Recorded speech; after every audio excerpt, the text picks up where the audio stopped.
All right, well, Dr. Beck with West Texas Urgent Care joins me live in the studio this morning. Thanks so much for being here bright and early with us. You're welcome. But he's here to talk about how to stay hydrated and the best ways to do that. So before we get into it, why is it so important for people to stay hydrated in the first place? Hydration is important for your body functions to work properly. It's very easy to get dehydrated in West Texas with the low humidity and the heat that we have, especially people that work outside. And there are certain populations of people that are at risk for dehydration: kids and geriatric patients, older patients. Right. And kids, sometimes they're just more interested in playing and doing other things. And the geriatric population, the older people, their mechanism for recognizing thirst just doesn't work as well. But it's important to stay hydrated because it helps flush our system, flush our body out, flushes toxins out of our system. And it's so interesting because I remember very clearly being a kid. I'd run around, I'm playing, I get a little sweaty, and you're not thinking, oh, I need to rehydrate. There's a process that kind of happens where you might feel hungry instead, or you get a headache, or even breaking out as a teenager as well, and a kid. Like, it's very interesting how other things kind of come up when you don't drink water. So what are some creative ways that you'd suggest to people to stay hydrated? Well, there's the old 8x8 rule, or 8 and 8.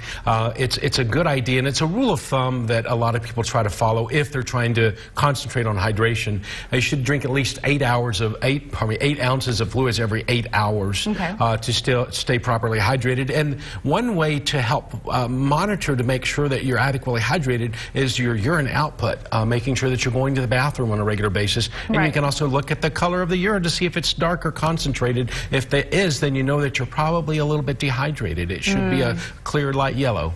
Right, and it's so hard to drink water throughout the day because sometimes I feel like I don't have enough time in my schedule to allot for, okay, I need to refill a glass of water, or I need to go refill my gallon jug that I have. But what are some other ways people can stay hydrated through eating?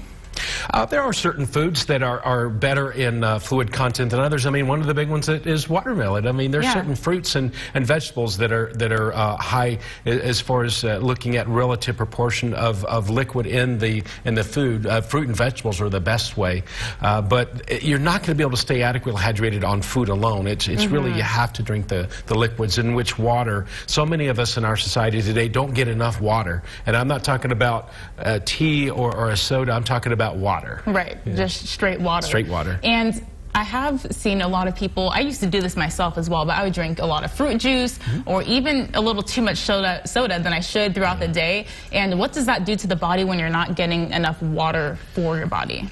I mentioned it earlier, the water, adequate hydration, especially with water, helps cleanse or detoxify our system, or helps you get rid of those toxins in our body, and it helps maintain adequate proportions in your electrolytes in your body. It's just super important to stay hydrated, and again, to get adequate water. Not always, fruit juice is okay, soda not so good, but water is what's really important. Right, and for the new year, how would you suggest that people start doing this? Because it is kind of hard. I mean, when you think about 64 ounces of water, that's a lot of water. So when I first started to, drink more water and have that included in my diet, it was difficult at first. So what are some baby steps that people can start taking to get into a good routine and a good habit? Very good question.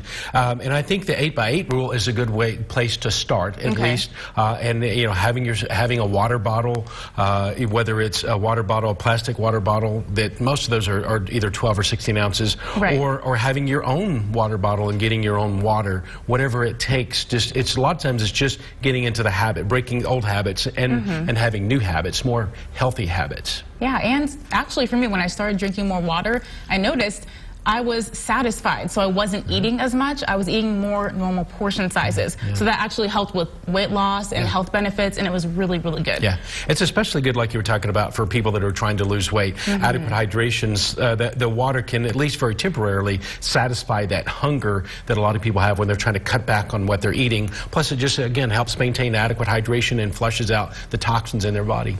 All right, well, thank you so much, Dr. Beck, for being in our studio this morning.